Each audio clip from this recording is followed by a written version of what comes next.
Hello and welcome to today's FIFA World Cup post-match analysis session covering Brazil's win against Japan.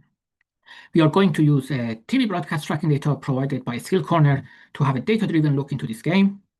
When we look into the FIFA post-match summary report, we see that for Brazil, they have reported 4-1-2-3, and for Japan, they had 3-4-3 as their starting lineup formations.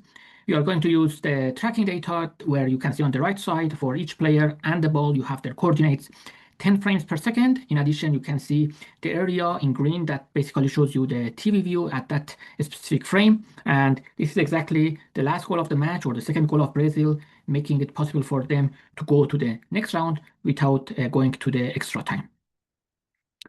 So I think it's interesting to see how Japan in white, they have, let's say, basically defending out of possession. So you can clearly see there are 5 players in the back line, and there is kind of also 4 in the midfield and 1 lone striker. And then it comes really to the 94th minute of the match, where number 8 finds number 22 in a, let's say, small gap, and then the goal that they score.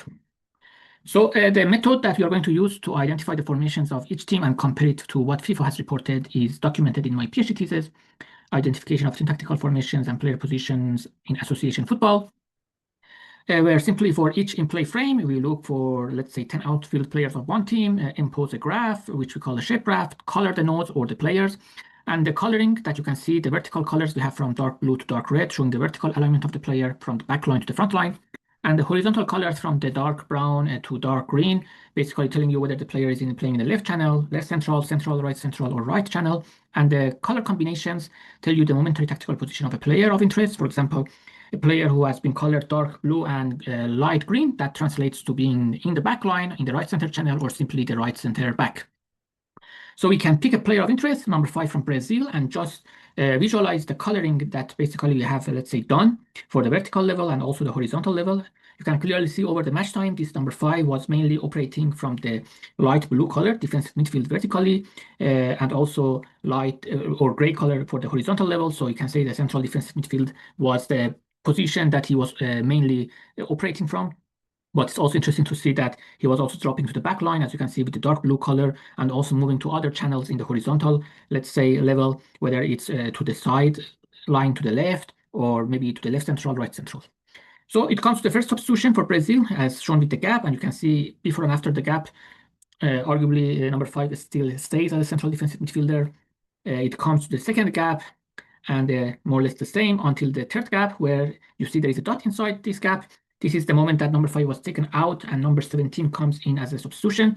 It's interesting to see, basically, before the number 5 going out, at some point in the game, he was really appearing on the front line, but also he was also dropping to the back line. So it showed, let's say, high versatility in terms of the vertical channels that he was occupying.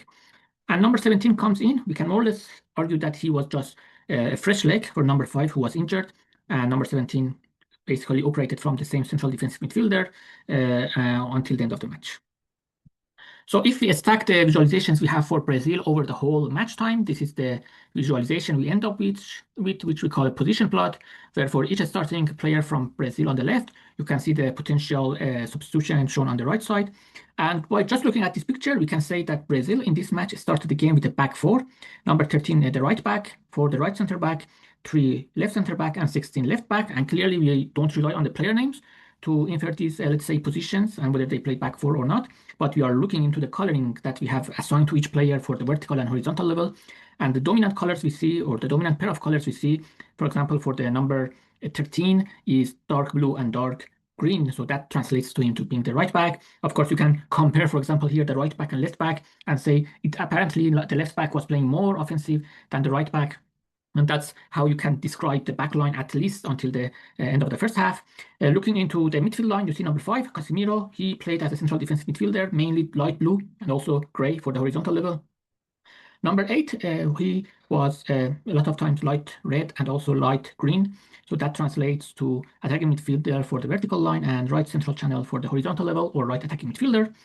Let's say the other pair of number 8 is number 20, just he was playing, let's say, to the left of him as a left attacking midfielder. Number 26, dark red, dark green, right forward. Number 7, dark red, and also you can see the brown but also light brown. So that translates to him being in the left forward or left center forward. So he clearly was playing more inward in an inward channel compared to the number 26. Just looking into the let's say the feeling you get based on the coloring that you see for 26, the dark green is the dominant color, but for maybe number 7, we can argue at least until the first half, the light brown was the dominant color. And number 9, Cunha, who was playing mainly as a center forward, but you can see he was also dropping a lot to that midfield. So you can argue that he was the center forward who was playing maybe more a false 9 role. So he was dropping back, and that's clear from this visualization. So overall, we can say 4-1-2-3 was the formation Brazil operated from in the first half. So here we don't have event data, so we don't have, let's say, the moments that the goals have been scored, but based on the information we have, we know that the first half Brazil, let's say, was 1 goal behind. So you can see the clear reaction from their coaching staff in the beginning of the second half. They make a substitution where number 20, the left attacking midfield, is taken out. And number 19 comes in as a replacement. You can clearly see the difference. Number 19, dark red and also light green a lot, you can see for him. So he was kind of a center forward with a tendency to be on the right central channel. And just looking into the other players, you can argue that we really don't see any other adjustment. So maybe we can say that in the beginning of the second half, Brazil basically brought a forward player instead of the attacking midfielder and moved from a 4-1-2-3 to a 4-2-4. So that's a clear reaction that you can see for them being 1 goal behind. So let's see what else did they do. They move number 7 more to the left. You can see in the second half, he is more dark brown color, but in the first half, he was also a lot in light brown and was also in central channel. So that's also another shift you can see for Brazil making this change, which is also as a consequence of having now 4 players on the front line. So you basically stretch out and use the wide channels too. Okay, when it comes to the 4-2-4, I think it's interesting to mention that the 2 double pivots in this formation were not playing from the same level. You can still see number 5 was the more defensive player than number 8. And that continues until the next round of the substitution, where by this time it seems that they have equalized.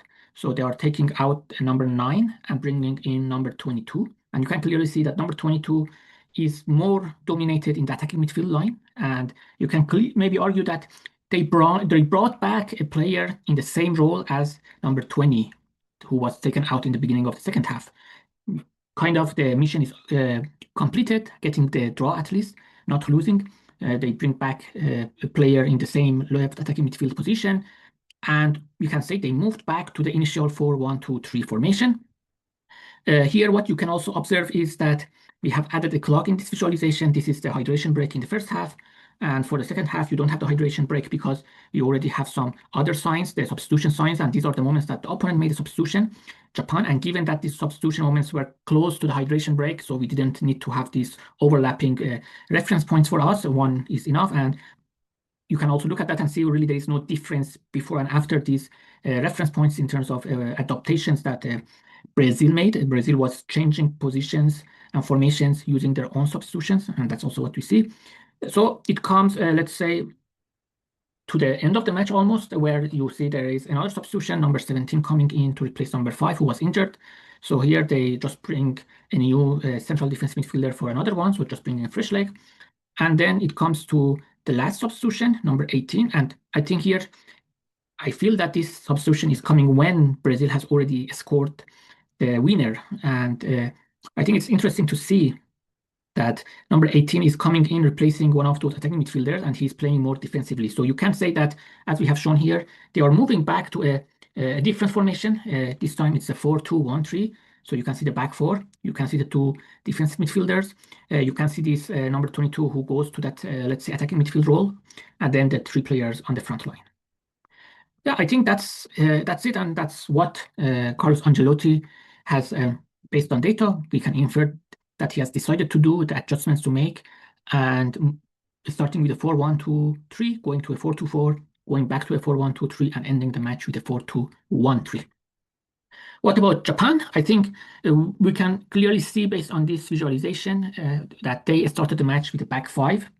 Number 10, the right back, 13, the left back. Of course, they were not really defensive. They were going also up on the pitch. Then the 3, let's say, center backs you have for them. the two defensive midfielders, number 15 and 24, and the three players on the front line. So that's why we think that 5-2-3 is a better representation for Japan than the 3-4-3 you saw in the FIFA report. Of course, here what you can see, that's the difference between Japan and Brazil, is that Brazil made changes when they were one goal behind, but Japan stayed to the formation they started, and the substitutions that they made, I think you can argue that they were not really changing the formation. Maybe looking into the first round of the substitutions, bringing in number 25 to replace number 13 is just a left back for another left back. You can argue overall the number 25, at least until when basically it was let's say a draw for them. He was really playing more defensive, dark blue, the main color, and the same for the right back, that they brought a more defensive right back. So that's maybe the only change, but still you can argue that the formation stayed the same more or less.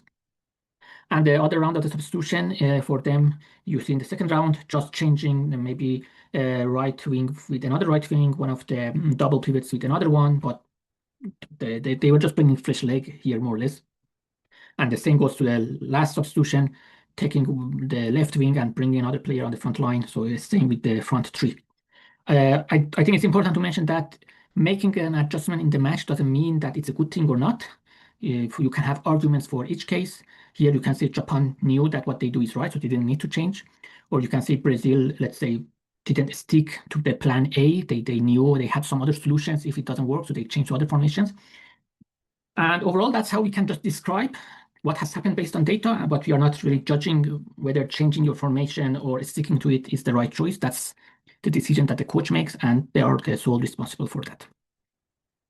Okay, we can provide a special representation of the arrangements over match segments. This is something that you can find in just chapter 5 of my PhD thesis, where we divide the match time based on the substitutions, because we are using the player identities, as you can see the shirt numbers. So in each time window, we need to have the same player IDs or player shirt numbers for the visualization. Looking for the first segment, it's just basically the first half. You can clearly see for Brazil the 4-3-3 that we had with number 5, the single defensive midfielder. And also we mentioned that number 9 was really dropping back, and that's also what you can see here. And looking into Japan, they were playing with the back 5, the 2 double pivots, and the 3 players on the front line. And then I think when we go to the second match segment, we have here, it's from the halftime until minute 65. You can say back 4 for Brazil, the 2 double pivots, and the front 4 that we saw that they basically had, and that's basically the reason you have number 19 as a substitution here, the center forward that we saw. So a 4-2-4 for Brazil here, and still you can argue it's still the back 5 with 2 double pivots and 3 front line for Japan. It goes to the third match segment. It's a smaller segment, so 65 until 77. And here, I think what you can see is really Brazil putting that pressure into the opponent, so going really more higher up the pitch. And so you can say there is this back 4.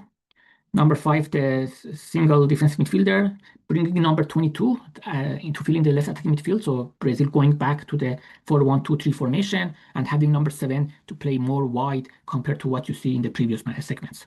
So this is how you can use these visualizations to basically describe what happened in the first 3 match segments. You can continue with the rest of the match. You can also maybe divide it to a smaller match segments based on maybe the moments that the goals have been scored, the hydration break. So you can use all these reference points. But also here we are taking into account all the in-play frames. So maybe you want to divide between in position and out of position. And that's just changing the resolution and the zooming level you have. And maybe you also end up with a different picture, of course, for in position and out of position. Here we just try to have one formation label describing the overall, let's say, case when the game was in play. I think that's it for today, and for tomorrow, we are going to focus on the Netherlands match against Morocco.